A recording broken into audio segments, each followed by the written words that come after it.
दुनिया भर में अमन के फ़रोग के लिए बहुत ज़्यादा कोशिशें की जाती हैं और जिनमें से एक नुमाया कदम जिसके हवाले से आज हम बात करने वाले हैं, world March for piece and non violence.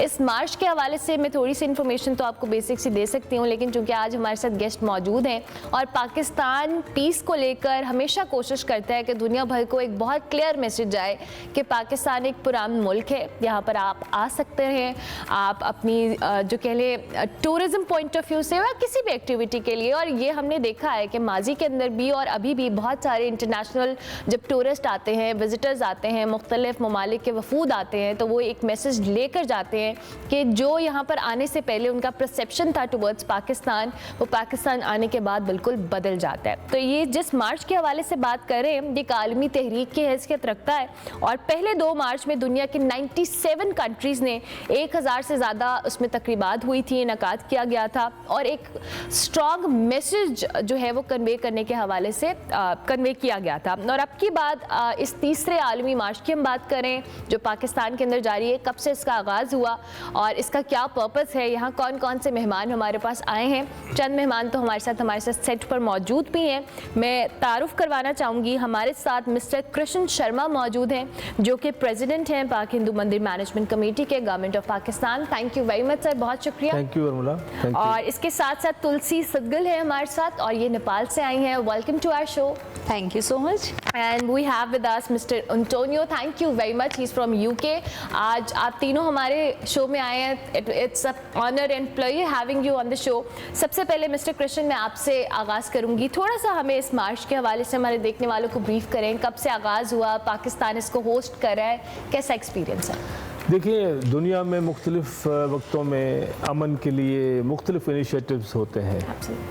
तो ये आज से कोई 15-20 साल पहले ये लैटिन अमेरिका के कुछ ममालिक में कुछ ऐसे एक्टिविस्ट जो दुनिया में परेशान थे कि जिस किस्म की पॉलिसीज़ बन रही हैं, जिस किस्म के इनिशिएटिव्स हैं, उससे दुनिया का अमन ख़तरे में है। ठीक है। तो इन्होंने पूरी दुनिया को कॉल की और फिर इन्होंने सोचा कि वहाँ यूनिवर्सिटीज़ के साथ इंगेजमेंट की जाए, यूथ के साथ इंटरेक्शन किया जाए। वो जो 2 मार्च पहले हो चुके हैं, पहला और 2 मार्च, उसमें पाकिस्तान शामिल नहीं था। ओके। तो पाकिस्तान ने जाके काठमांडू में इनके साथ सॉलिडरिटी में शामिल हुए और हमने इनको दावत दी कि आप पाकिस्तान तशरीफ़ लाएं जब आपका 3rd वर्ल्ड मार्च हो। तो यस, आपको पता है कि पाकिस्तान के आसपास जो लॉबी है वो बहुत स्ट्रांग होती हैं, उनकी एक परसेप्शन जनरेट की हुई है लोगों में कि पाकिस्तान कोई सेफ़ जगह नहीं है फॉरेनर्स के लिए, वहाँ टॉलरेंस लेवल नहीं है, ये नहीं है, वो नहीं है। तो हमने कहा कि आप खुद आके देखें। फिर एक कंटिन्यूस लॉबिंग के बाद जो 3rd वर्ल्ड मार्च है उसमें पाकिस्तान को इंक्लूड किया गया और इस पूरी तहरीक का जो फाउंडर है मिस्टर राफेल, उस खुद ने कहा कि जो ग्रुप पाकिस्तान जाएगा उसको लीड मैं करूँगा। तो ये इस दफ़ा साउथ एशिया में ढाका, उसके बाद काठमांडू, अब पाकिस्तान, इसके बाद ये कोलंबो जाएंगे। तो ये मैं समझता हूँ क्योंकि पाकिस्तान भी समझता है कि हम दुनिया में पार्टनर ऑफ पीस हैं, हम दुनिया में कहीं भी तनाज़े का वजूद नहीं है, बुनियाद नहीं है। तो वो जो नेशनल एक नैरेटिव है कौम का, उसको ट्रांसलेट करना था, ट्रांसफॉर्म करना था दुनिया की ग्लोबल कम्युनिटी के साथ। क्योंकि ये कल जब यहाँ से जाएंगे तो ये हमारे सफ़ीर हैं, वो हमारी पाकिस्तान की वकालत करेंगे। जो एक्सपीरियंसेस इन्होंने यहाँ लिया है, या यूनिवर्सिटीज़ में हम गए हैं, या हम स्कूल्स में गए हैं, या हमने सिविल सोसाइटी के साथ इंगेजमेंट की है, हमने समाज मुआशरे के हर एक तबके के साथ इन दोस्तों को हमने मिलाने की कोशिश किया ताकि ये ओपनली बात कर सकें। और हमने कल्चरल, जो हमारा कल्चर है, हमारा हेरिटेज है, यही मेरे इदारे का काम है बेसिकली। जो हमारा जो रिलीजियस हेरिटेज है, जो कल्चरल हेरिटेज है, उसको दुनिया में हम करें, लोगों को प्रमोट करेंगे, लोग आएँ, हमारे मुल्क को देखें, हमारे साथ बैठें, हमारे खाने खाएं, हमारी मेहमान नवाजियाँ देखें, ताकि एक सॉफ्ट इमेज जो हमारा है उसको हम रेस्टोर करें। क्योंकि आपको पता है कि आसपास जो सूरत-ए-हाल है, वेरी स्ट्रॉन्ग लॉबी और पाकिस्तान उसको ओवरकम किया है हमने और परसेप्शन दुनिया का बहुत बेहतर किया है। Miss Tulsi, so it's your first time in Pakistan? या of course, but whatever the जो भी लोग बोलते थे, दुनिया में ऐसा देश है पाकिस्तान जहाँ पे आप फ्रीली वॉक नहीं कर सकते हो, वहाँ पे लोग इतना एग्रेसिव काइंड ऑफ है, ये एक लेवल के मिस मैसेज बोलती हूँ मैं, ये तो था, पर मुझे इन सब चीज़ों से बिलीव कम था इन जनरल, क्योंकि जो सोसाइटी में हम ग्रोन अप करते हैं वहाँ पे बोलते हैं कि लड़कियों को ज़्यादा कम फ्रीडम है, नेपाल में भी, ये नॉट जस्ट इन पाकिस्तान। तो जो ग्रोन अप में लोगों को बिलीव नहीं था, उसी सोसाइटी में मैं सिर्फ लड़की बन के ग्रोन अप नहीं हुई हूँ। 2 भाइयों के बीच में मुझे इतना ज़्यादा फ्रीडम था कि जितना काम मुझे घर पे करना पड़ता था उतना ही मेरे भाइयों को करना पड़ता था। जितना सोशल फ्रीडम मेरे भाइयों को था इतना ही मुझे था। So that I was already in that you know confident के दुनिया में लोग अफवाहें तो फैलाते चलते हैं। तो मुझे ये सब डिफरेंसेस में एज अ पर्सन बिलीव नहीं था।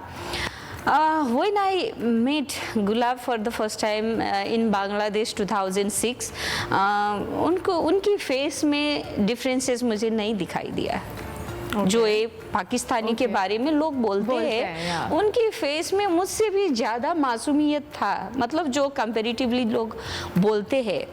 तो उसके बाद ये हुआ कि उसी गुलाब ने उनके सर को रिक्वेस्ट किया या इनविटेशन में, हम दोनों तो कीप इन टच में थे ही। तो जब कृष्ण भाई आ गए तो थोड़ा मुझे लगा गुलाब अलग होगा, कृष्ण भाई तो पाकिस्तानी टाइप होते होंगे। I was hoping the different as people said. He is more humble than him. तो दुनिया जो बोलती है उसको बिलीव करना ये आपकी पर्सनल अंडरस्टैंडिंग लेवल है। आप कैसे ऑब्जर्व करते हो, कैसे अपना परसेप्शन बना लेते हो। तो आफ्टर दैट फ्रेंडशिप बोलो, भाईचारा बोलो, उसके बाद तो मुझे लगा चलो दुनिया को बोलते जाने दो, जाने दो, दुनिया तो काम ही बोलने का है। Pakistan is a peaceful country. So since you have experienced here, it's your first time in Pakistan, तो आपका ये perception change हुआ है? Of course हुआ है। जो बोलते हैं शायद थोड़ा सा 10%, 100 में से 10% शायद मेरा everywhere I guess, मिस तुलसी, हर जगह कुछ ना कुछ ऐसे होता है, लेकिन हम बड़े वेलकमिंग है, ये तो हमें पता है। और ये तो कृष्ण साहब ने आपको वेलकम करके बता दिया। हमें भी बिलीव हो गया इन 3 दिनों में। We spent 3 days. I'm so glad about it. So Mr. Antonio, how's Pakistan treating you so far since it's your first time? So far it's fascinating, but I have the privilege to be received by Mr. Krishan Sharma.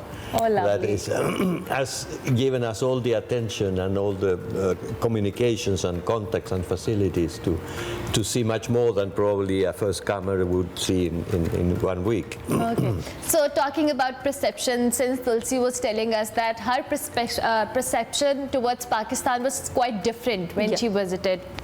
So what were your thoughts about Pakistan before visiting here? Well, that it was a bit close, that this was a place of mystery, but I could read about the history before recent times, and no reason why a section of the region's history would be removed. And so I imagine always that it would be fascinating as I start to perceive after walking, looking at people, interrelating with them, seeing the courtesy, the everything that is so humane and so attractive. And I do not perceive it as a violent place, in spite of the traffic to be difficult and congested. I seem to see in people an ability to respond in a very agile and dynamic way, even in the way of driving on the streets. Wow. I wouldn't last a day here. I would need to go to a course of intuition to manage, and it goes so naturally that I start to reflect. Probably the minds are very agile in the same way, and it develops even further my interest and my confidence that Pakistan will share in depth the same philosophy that we are supporting through the World March for Peace and Non-Violence. That's amazing. Talking about World March for Peace, since you are associated with that, how's it going so far, and how's your experience towards this march? I think that is developing very much up to expectations. Of course, it's the 3rd round, because the first one took place in 2009, and the second one in 2018 had to be stopped because of COVID. And so this is the 3rd one. It's a bit shorter than the initial one. This started in Costa Rica on the 2nd of October, the anniversary of Gandhi's birth. and then it will conclude in the same place in Costa Rica in Central America on the 5th of January next year. And in the meantime, we are moving around all continents. And I'm participating in this section of Asia, mainly facilitating his communications to Rafael, that is the founder of the march, because he doesn't speak English, unfortunately. Okay that's amazing. Tulsi साहिबा, जैसे अभी mister Antonio ने बताया कि जब हम पाकिस्तान आने से पहले बड़ा डिफरेंट परसेप्शन था, अब हम मार्च की बात कर रहे हैं। जी। ये मार्च एक बहुत इंपॉर्टेंट मैसेज भी है, बिकॉज इस तरह की एक्टिविटीज़ जब मुख्तलिफ ममालिक के अंदर होती हैं तो ये एक बहुत स्ट्रॉन्ग मैसेज कन्वे किया जाता है। और इस वक्त अगर हम इंटरनेशनल अरीना पे देखें तो बहुत सारी वायलेंस और बहुत सारी अनस्टेबिलिटी हमें नज़र आ रही है, talking about Palestine and all that. So what do you think कि how important is that such activities to be happen in on and off in Pakistan and all across the globe? right? Yes, true. जब मैं यहाँ आने की लिए flight में थी तो मुझे एक इज़राइल लेडीज़ की टीम मिली। देर हुए 15, हाँ, उन 15 लोगों में से उन्होंने बोला why are you going to Pakistan, जबकि Pakistan is blah blah blah ना। And I asked them, nowadays the situation is like this in Israel. Yeah. If you call me, I'm going there as a person. Yeah. I don't mind, क्योंकि जो जिन लोगों ने ये सब कर रहे हैं ना, उनको लगता है कि if we do like this, मतलब जो बॉम्बिंग चल रहा है वहाँ पे भी लोग, उनकी सिचुएशन ये है कि वो अपने खुद के घर में सेफ नहीं है। तो ये वर्ल्ड मार्च क्या कर रहा है, हमें तो भागना पड़ रहा है अपने गांव से, वो लोग बोल रहे थे। तो at the time what I try to tell her is, इन सब चीज़ के बारे में हमें 20 साल पहले ही सोचना चाहिए था। आज जो हम कर रहे हैं आज के लिए नहीं है, अब वहाँ पर जो हो रहा है हम कुछ नहीं कर सकते। देखो जहाँ पे आग जल रहा है वहाँ पे आप हाथ डालने तो बिल्कुल नहीं जाओगे, ठीक है, पर उसके सामने आप आग जलाए ऐसी चीजें मत रखो, एटलीस्ट उसको ठंडक मिले वैसी चीज को रखो।